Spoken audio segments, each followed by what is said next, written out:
Good morning, student. How are you? So, I am Munira Singh Yadav, your science teacher. And today we are going to learn about amplitude and frequency of sound. Amplitude और frequency क्या होता है? ठीक है. So we have earlier learned about sound. Sound के बारे में हमने पढ़ा. तो एक लाइन में अगर बोलना चाहें बेटा कि sound क्या होती है? Sound are the vibration. Sound क्या है बेटा? Vibration से क्या है? Vibrations. कोई भी चीज वाइब्रेट करेगी तो वो साउंड प्रोड्यूस करेगी. ये वाइब्रेशन हमारे कान तक पहुंच जाता है. तो जैसे ही वाइब्रेशन होगा ये पास वाले मॉलिक्यूल को क्या करेगा? डिस्टर्ब करेगा. वो भी क्या होंगे बेटा?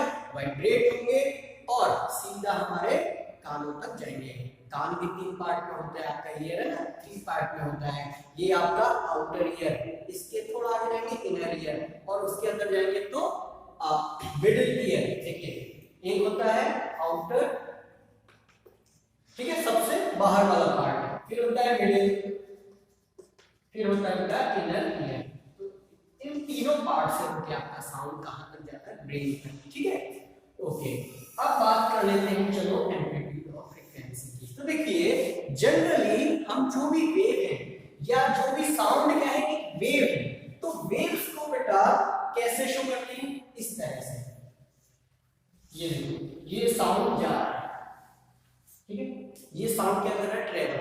तो इनको बोलते हैं साउंड वेव. क्या बोलते हैं बेटा? Sound wave. ठीक है. अब हर वेव की क्या होती है बेटा? अपना एक एम्पलीट्यूड होता है, अपनी एक फ्रीक्वेंसी होती है. ठीक है. तो यहां पे देखेंगे हम, जैसे कि ये वेव बना दी. अब चलो मैं इसको स्टैंडर्ड वे में थोड़ा बना लेता हूं. ठीक है. तो कि जैसे कि ये सोर्स है, यहां से साउंड प्रोड्यूस होगा. ठीक है, इस तरह से बेटा साउंड जाता है. ठीक है. अब देखिए इसको बोलते हैं बेटा मिडिल लाइन. ठीक है. ये क्या कर रही है? एक तरह से एवरेज शो कर रही है. किसका? इस साउंड का. ठीक है. तो बेटा एवरेज लाइन से इसका जो हाईएस्ट पॉइंट है, ये डिस्टेंस आपका क्या कहलाता है बेटा? एम्पलीट्यूड. क्या कहते हैं इसको? एम्पलीट्यूड.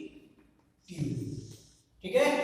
मतलब एवरेज लाइन से हाईएस्ट पॉइंट तक के बीच की डिस्टेंस कहलाती है बेटा एम्पलीट्यूड. ठीक है. और फ्रीक्वेंसी क्या होगी? फ्रीक्वेंसी लिख लेते हैं बेटा. What is frequency? फ्रीक्वेंसी देखो, जैसे कि ये बेटा आपका साउंड क्या कर रहा है? मोशन कर रहा है, मूव कर रहा है. तो देखो ये यहां से यहां तक बेटा, इसको बोलते हैं वन रिवॉल्यूशन. एक चक्कर, वन रिवॉल्यूशन. ठीक है. फिर यहां से बेटा ये फर्स्ट हो गया. ठीक है. इसके बाद यहां से ये सेकंड रिवॉल्यूशन चालू होता है. ये सेकंड हो गया. इसके बाद थर्ड, फोर्थ. ठीक है. तो वन रिवॉल्यूशन, टू रिवॉल्यूशन, इस तरह से चक्कर लगाती रहती है साउंड वेव. ठीक है. अब फ्रीक्वेंसी क्या होती है बेटा? Frequency is just number of oscillation या रिवॉल्यूशन, जो भी आप बोलना चाहो. ऑसिलेशन, नंबर ऑफ ऑसिलेशन पर सेकेंड. एक सेकेंड में बेटा ये कितना ऑसिलेशन करता है? ठीक है. जैसे ये क्या कर रहा है बेटा? ये फर्स्ट ऑसिलेशन, ये सेकेंड ऑसिलेशन, इस तरह से थर्ड ऑसिलेशन.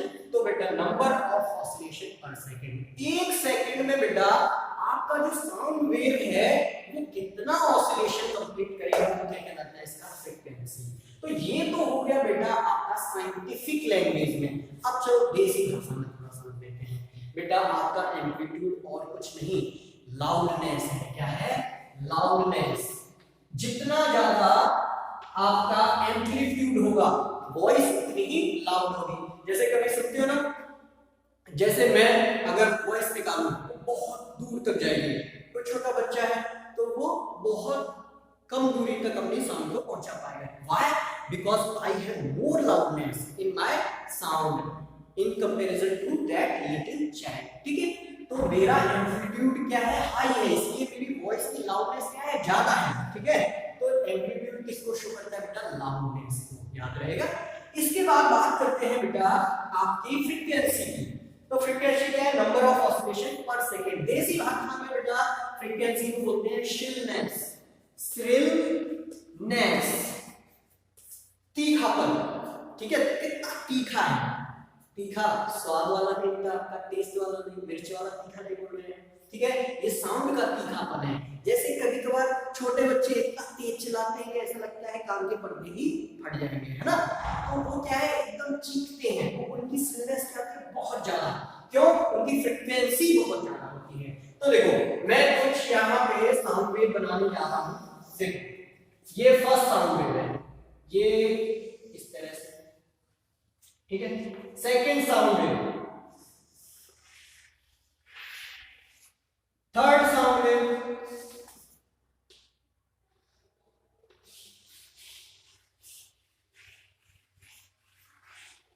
इसको ध्यान से देखना बेटा, ये देखो इन दोनों को अगर मैं कंपेयर करूं, ठीक है, तो ये देखो ये एवरेज से बस इतना ही हाइट ऊपर है, ये एवरेज से कितना हाइट ऊपर, लाउडनेस किसकी ज्यादा होगी, इसकी, सेकंड वाले की, यस और नो, लाउडनेस किसकी ज्यादा होगी, सेकंड वाले की, ओके।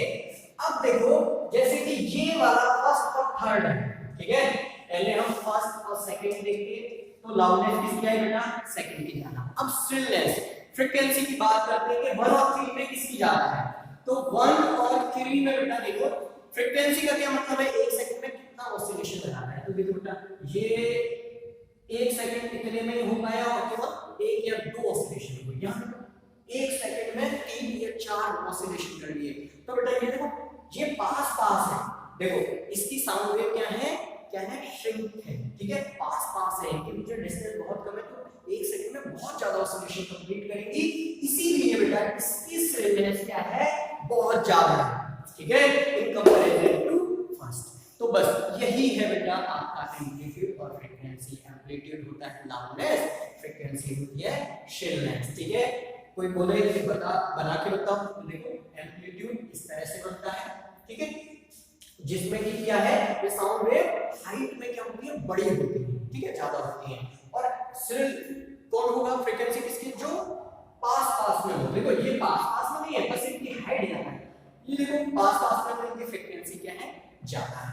अब बेटा कुछ एग्जांपल ले लेते हैं, जैसे कि लाउड, अगर मैं मेल की, गर्ल या बॉय की बात करूं बेटा, तो देखो गर्ल्स की बेटा स्टिलनेस बहुत ज्यादा होती है, तीखापन, ठीक है, उनकी वॉइस में फ्रीक्वेंसी ज्यादा होती है, ठीक है, तो गर्ल की बेटा फ्रीक्वेंसी ज्यादा होती है, मैं इसको थोड़ा सा मिटा देता हूं, है ना, चलो, तो एम्पलीट्यूड और फ्रीक्वेंसी, ठीक है, तो हम इनके एग्जांपल देख रहे हैं, देखो एम्पलीट्यूड जनरली बेटा, है ना, जनरली बात कर रहे हैं, है ना, मैन का या बॉय का बहुत ज्यादा होता है, फ्रीक्वेंसी किसकी ज्यादा होती है, गर्ल्स की, फीमेल इनकी ज्यादा होती है, ठीक है, ओके। इसी तरह छोटा बच्चा है, छोटे बच्चे की क्या ज्यादा होगी, लाउडनेस की स्टिलनेस, ये ठीक है, तो स्मॉल चाइल्ड बेटा जो होते हैं उनकी क्या स्टिलनेस बहुत ज्यादा होती है, ठीक है।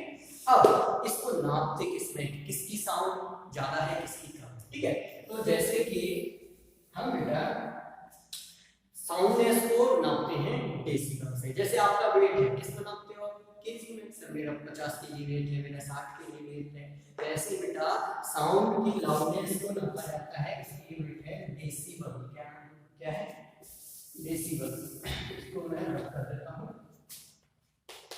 डेसिबल होती है बेटा, ओके, इसको डीबी से रिप्रेजेंट करते हैं, आपको ये याद है, डीबी से डेसिबल, ठीक है। अब बेटा ये डेसिबल क्या है, ये आवाज की साउंड को बताता है, जैसे एक आदमी की सपोज करो 20 डेसिबल क्या है, साउंड है, एम्पलीट्यूड कितना है 20 डेसिबल, और दूसरा है इसका 16 डेसिबल, तो लाउडनेस किसकी ज्यादा है, कौन ज्यादा लाउड है, ये सेकंड वाला, ठीक है। अब हम देखते हैं रेंज, देखो ऐसा नहीं है कि बेटा हम बहुत ज्यादा मतलब साउंड बढ़ती जाए और हम हर तरह के साउंड सुन रहे, नहीं, हमारी हियरिंग रेंज होती है, क्या होती है, हियरिंग रेंज, किसकी बात कर रहे हैं, मनुष्य की बात कर रहे हैं, तो बेटा ये 20 से 20,000 हर्ट्ज फ्रीक्वेंसी की, ये हर्ट्ज क्या है बेटा, ये फ्रीक्वेंसी को बताता है, इसको हर्ट्ज HERTZ, ये याद रखना बेटा। हर्ट्ज किसकी यूनिट है, आपकी फ्रीक्वेंसी की, और डेसिबल किसकी है बेटा, लाउडनेस की, किसकी, लाउडनेस की, ठीक है, क्लियर। तो एक सामान्य आदमी बेटा 20 से 20,000 हर्ट्ज तक क्या सुन सकता है, साउंड सुन सकता है, तो ये एक रेंज है। इससे 20 से कम हुई जैसे 15, तो ये नहीं सुन पाएगा। इसी तरह से 20,000 से ज्यादा हुई 30,000 हर्ट्ज, तो वो हम नहीं सुन पाते हैं, ठीक है। तो ये है बस, यहाँ पे हमारा एम्पलीट्यूड और फ्रीक्वेंसी हो गया। इसके बाद एक टॉपिक आता है पॉल्यूशन।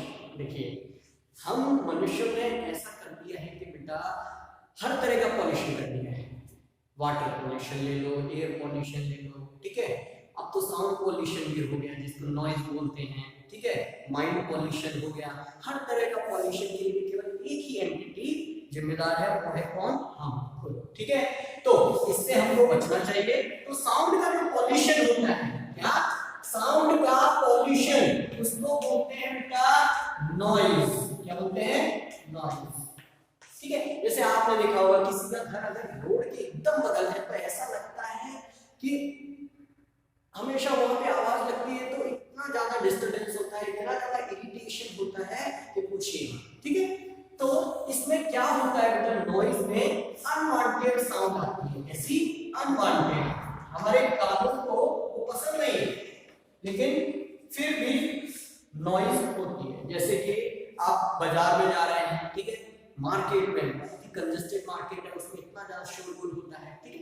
इसी तरह से आप कहीं घूमने जा रहे हैं, मेले वगैरह में, तो वहां पे नॉइज पॉल्यूशन होता है। या घर पे ही अगर किसी की लड़ाई होती रहती है, तो उससे नॉइज पॉल्यूशन होता है। इसी तरह से जोर जोर से फिल्मी गाने बजाने से नॉइज पॉल्यूशन होता है। तरह तरह से हम नॉइज पॉल्यूशन करते हैं। तो इससे बेटा हमको बचना चाहिए। हमको ये ध्यान रखना चाहिए कि सामने वाले को डिस्टरबेंस ना हो, ठीक है। तो इसलिए बहुत सारे फैक्टर हैं। क्या क्या फैक्टर हैं आप लिख सकते हैं बेटा बिना किसी मदद के। जैसे कि तेज आवाज में अगर आपका टीवी चल रहा है, हाई वॉल्यूम टीवी, ठीक है। इसी तरह से बैंड वगैरह, बैंड पार्टी, ठीक है। ऑटोमोबाइल मतलब ये साधन जो चलते हैं, ये सब क्या करते हैं बेटा, बहुत ज्यादा डिस्टरबेंस, नॉइज क्रिएट करते हैं। तो इससे बचने के लिए हमको इनमें बैलेंस रखना चाहिए और इससे बचना चाहिए। सो ये हमारा चैप्टर हो गया है बेटा, ठीक है। सो मैं इसके पीडीएफ क्वेश्चन आंसर की आपके साथ शेयर कर दूँ, ठीक है। सो हमारा हाफ ईयरली का सिलेबस हो गया है, तो अब आप अपनी तैयारी स्टार्ट कर दीजिए। Okay, thank you very much.